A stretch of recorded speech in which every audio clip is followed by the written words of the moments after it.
किया सुखे बिगाड़ दिहला हो सोनिया छोट लैला पाहुना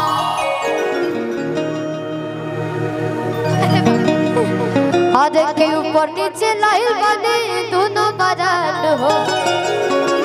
आज वक्त कैले रहो साली डिमांड हो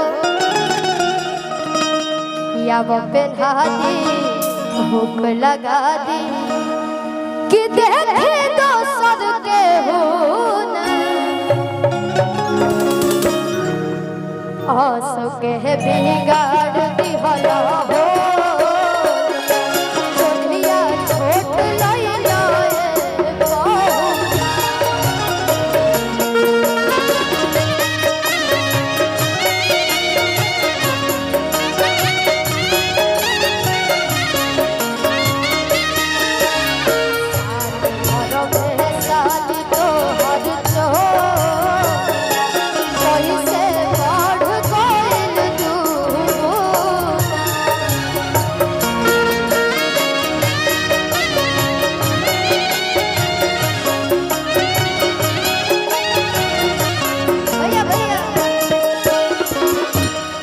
हमने के जब फागुन स्टार्ट होखेला तो एगो बहुत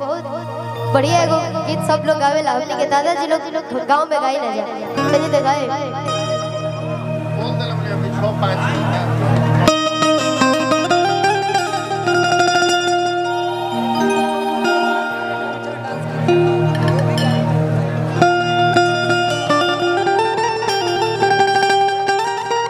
टेंट वाले भाई वो लाइट जला दीजिए आप लोग जब लगाए हैं तो उसको जला दीजिए।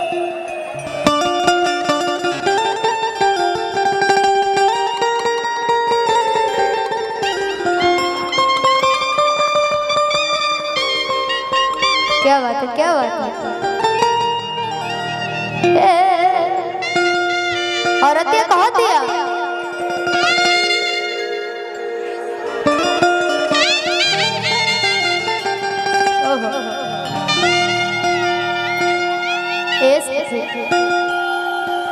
कि सखी बुढ़ावा भाता अरे रोज रोज से जिया पे नासे